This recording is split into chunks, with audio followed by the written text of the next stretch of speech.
ኣብ ሱዳን ብዝተፈጸመ ናይ ድሮን መጥቃዕቲ ሰብኣዊ ሓገዝ ዘብጽሑ ኣባላት ተቐቲሎም ኣብ ደቡብ ኮርዶፋን ሱዳን ብሓይልታት ቅልጡፍ ደገፍ ብዝተፈጸመ ናይ ድሮን መጥቃዕቲ ብውሕዱ 3 ሰብኣዊ ሓገዝ ዘብጽሑ ኣባላት ክቕተሉን ከለዉ ካልኦት 4 ድማ ከቢድ መጉዳእቲ ከም ዝበጽሖም ናይ ሱዳን ሓኻይም መርበብ ገሊጹ።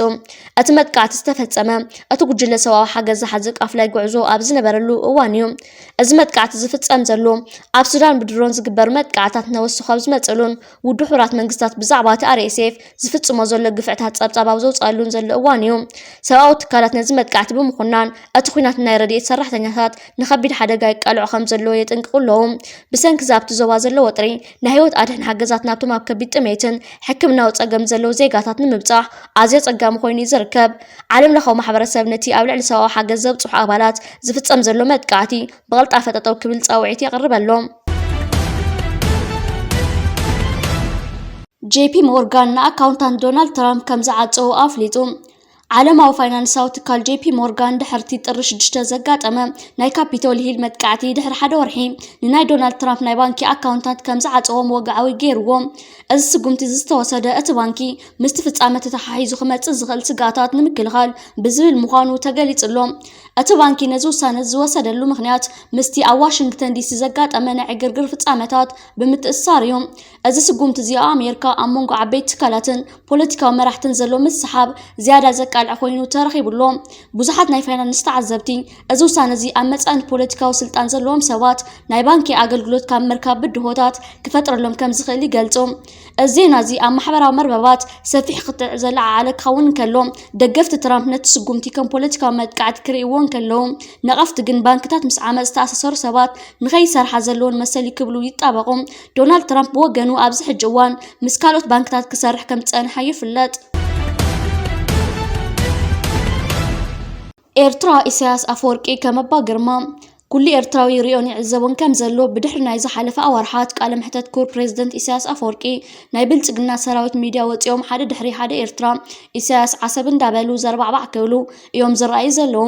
ናይ ፖለቲካ ኣባ ግርማ ኢሳያስ ኣፈወርቂ እንታይ ዓይነት ረቂቕ ናይ ፖለቲካ ፍልስፍና መቑፀርያ ገይሩ እዩ ዘለፋልፎም ዘሎ እዝግዋን ነው።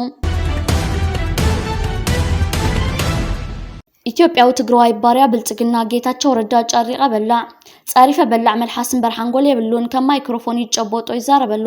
ጌታቸው ጭፈራ ቤት ሓዲሩ ንጉሆ ምስ ባሊቃ ተኸስቲሩ ዝወፅእ ምስ ጨረመ ኣፍካ ዘየኽድን ናይ ፀይቂ ዕላላት እንዳምፀ ንሰባት የስሐቕ መንባሩ ይዝከር። ጌቾ ካብ ዓይነት መስተ ናይ ራያ ስዋ ዳጉሻ ዊስኪ ወይ ናይ ሩስያ ቮድካን ይመርጽ። ካብ ዓይነት ምግብታት ናይ ኣዋዜ ዝልዝል ጥብሲ ይመርጽ። ላይፍ ኢዝ ሾርት ንፃወት ንስሓቅ ክብል ብተደጋጋሚ ይስማዕ ቮድካ ዓንጃል። ጌታቸው ዛጊድ ብወግዕ ዝፍለጥ ሓዳር ይኹን ውላድ የብሉን ተጻሪፈ በላዕ እዩ። ባንክ ልምዓት ኣፍሪቃ ኣብ 3 ከተማታት ኤርትራ ቀረብ ኤሌክትሪክ ንምስፍሕፋሕን ናይ 58 ሚልዮን ዶላር ወፍሪ ከካይድ ምዃኑ ኣፍሊጡ። እቲ ብ18 ለካቲት ጸደቐ ባጀት ኣብ ጋሽ ባርካ ዝርከባ 3 ከተማታት ተሰነይን ከርከበትን ባረንቱን ጽሩይን ዘየቋርጽን ኤሌክትሪክ ንምቕራብ ዝዓለመ ከም ዝኾነ ባንክ ልምዓት ኣፍሪቃ ኣፍሊጡ። ካብቲ ሰሊ እቲ 67.61 ሚልዮን ዶላር በቐጥታ ካብ ባንክ ልምዓት ኣፍሪቃ ዝውሃብ ኮይኑ እቲ ዝተረፈ 20.73 ካብ ካሊእ ባንክታት ብሓገዝ ዝርከብ ይክኸውን። ባንክ ልምዓት ኣፍሪቃ ኣብ መወዳእታ ዓመት 2025 ኣብ መላእ ኤርትራ መሰረተ ልምዓት ንምሕያል ቁጠባዊ ዕድላት ንምስፋሕን ርጉእ ኩነታት ንምፍጣርን ዝኽእል ግዝያዊ ስትራቴጂካዊ ውጥን ከም ዝሓንፀፀ ምግላጹ ዝዝከር እዩ።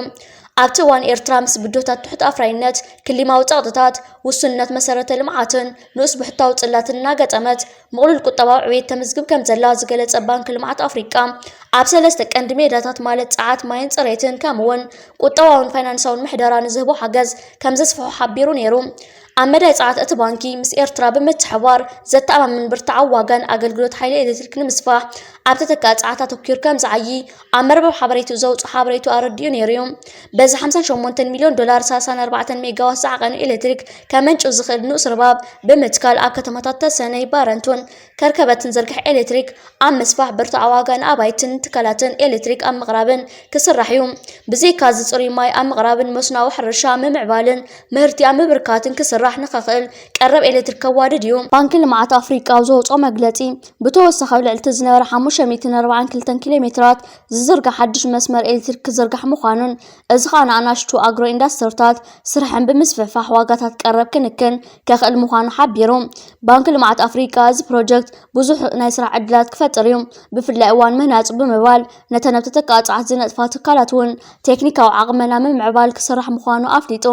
እቲ መግለፂ ምስ ግዜ እቲ ፕሮጀክት ልቐት ጋዝ ከጉድልን ኤርትራ ናብ ትሑት ካርቦንን ክሊማት ፃወር ቁጠባን ንምስግጋር ክድግፍ ትፅቢት ይግበር ይብል። ብሓፈሻ በዚ ሓድሽ ፕሮጀክት ኣስታት 306,000 ተጠቀምቲ ክኾኑ ትፅቢት ከም ዝግበርን ባንኪ ልምዓት ኣፍሪቃ ኣፍሊጡ።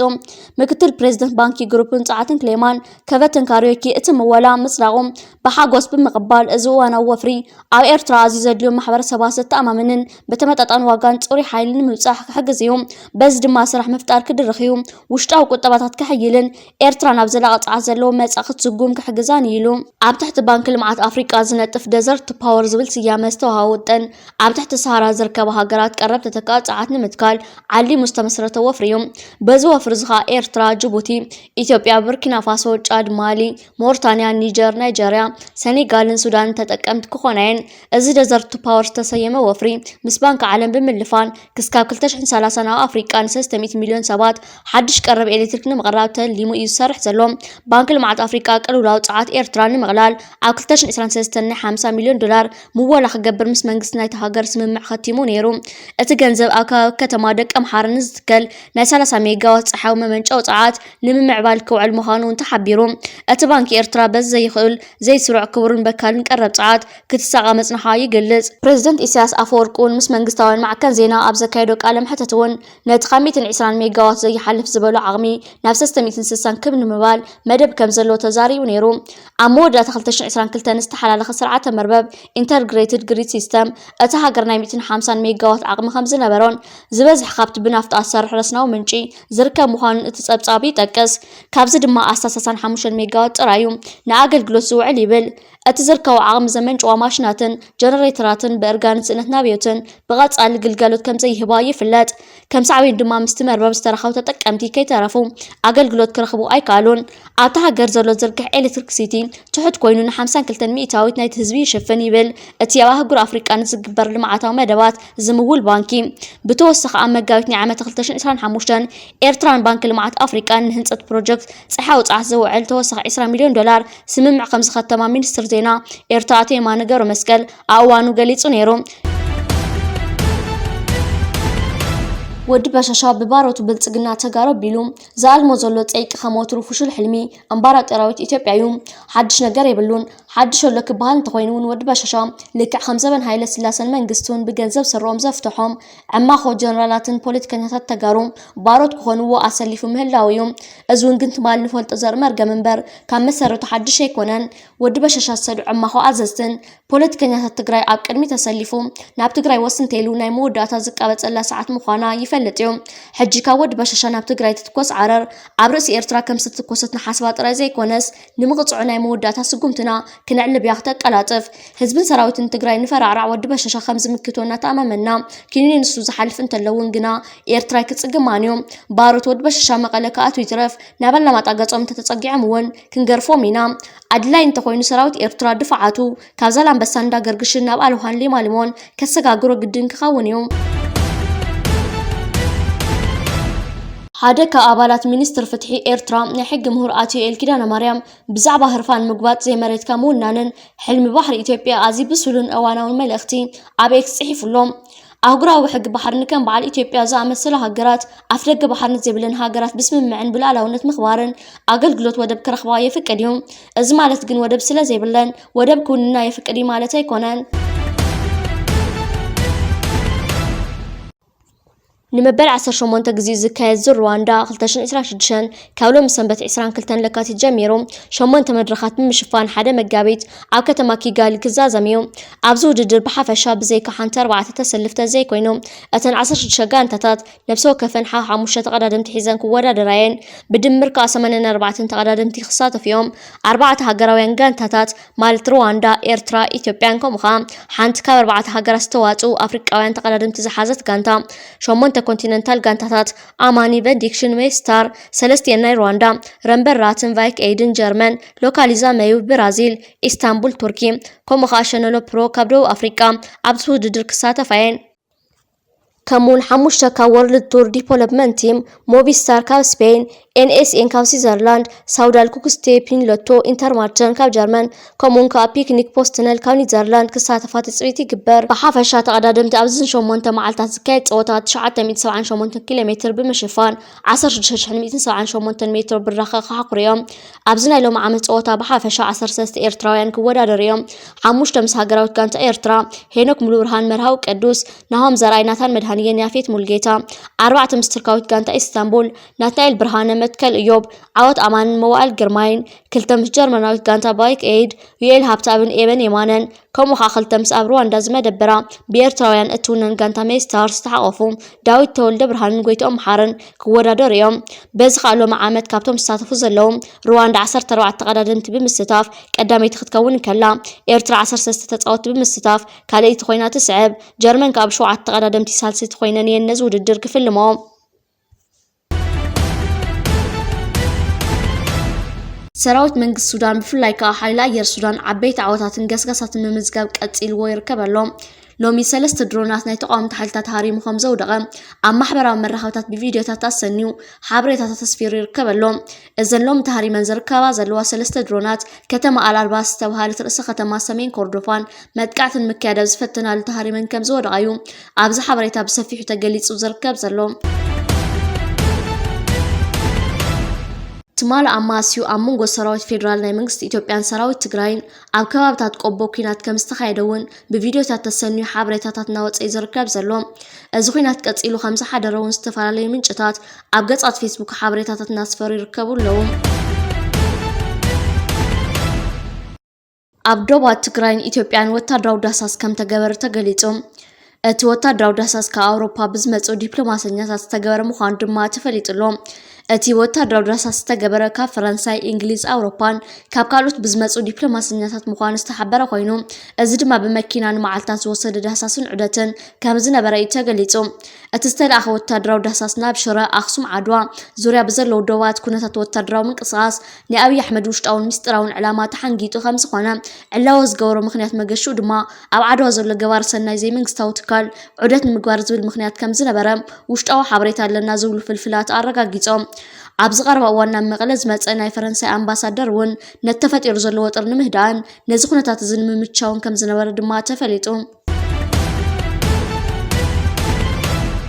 سرعة بلصقنا نسبب بحرن أفدقة بحرن مبال عبلعلي إيرترا كينات مخنياتهم نمقبارون إيرترا مريتي والرحيزاتو بمبال بمنستر قديات وطأنا تهاجر بيلوم ناب إيرترانا محبر سبع عالمن وقعوا كستا تغريبون يروم أوي تيبقى زركو دبلوماسيات سرعة بلصقنا بمد نقار ناب مريت كل التقراي بمتاو حالتات مكلخال إيرترا أوشت مريت إثيوبيا لودي يلنا الرقاقيت يركبوا لهم السرعة بلصقنا منستر قديات وطأنا تهاجر أكايد وزركب زلوت ألمن حاسوتاتن كا حاسوت كم زخونة ترقاقي يركب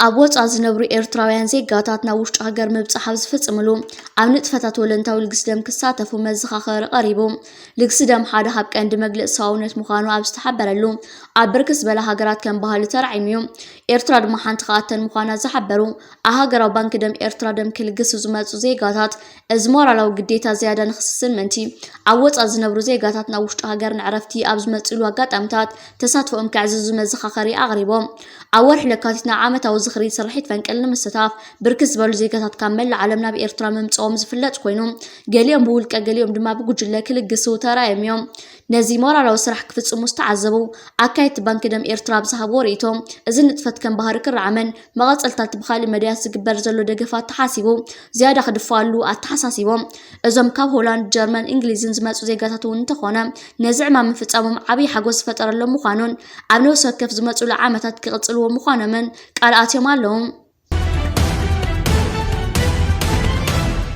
كابس حلفو أوارحات حيزون فولي حيل عفارنا بإيرترا خاطو تصنحو خينوم لوم دمال على 5 زخون إيرترا بسلام آتيوم يركبوم عطقات عفار سكاب حجنا بإيرترا زاتو قطرم لعلى شحن كل تميتن كم زبط وحد ما يقلت نايس سومون دراما ቀየርቲ ማርሽ ውግእ እንዳተባሃለ ክውነን ፀንሐ ምሩኻት ውግእ ተባሂሉ ከረም መፅሓፉን ድራማውን ተነጊሩ እዩ።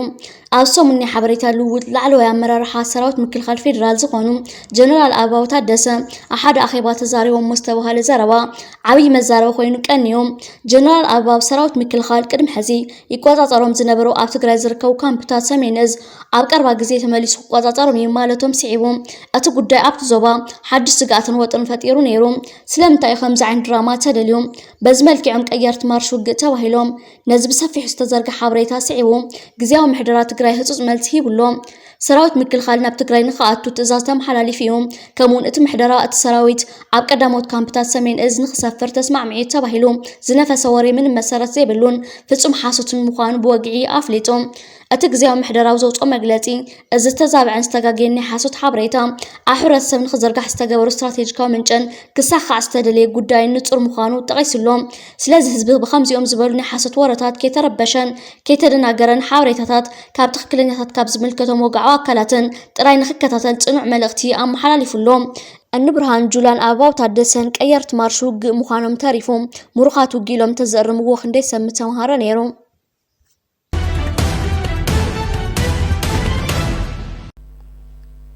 ንምሕዳር ከተማ ዘለምበሳ ረኪቡ ናፍቲ ወሰን ከተማ ንኽወፅእ በዚ ኣጋጣሚ ፃውዒትና ነቕርብ በዚ ኣጋጣሚ ኤንወይ ኣብቲ ከተማ ዘሎ ሰራዊት ኤርትራ እቲ ንብረት ህዝብና ከይጓሓል ኣብ ምሕላው ዘበርከቶ ሕውነታዊ ኣስተዋፅኦ ግን ክነመስግን ንደሊ እዩ። እዚ ንመጻኢ ርክብ ህዝብታት ኤርትራን ትግራይ እውን ዓብዪ ኣስተዋፅኦ ስለ ዘሎ ቀጻልነት ክህሎ ንፅው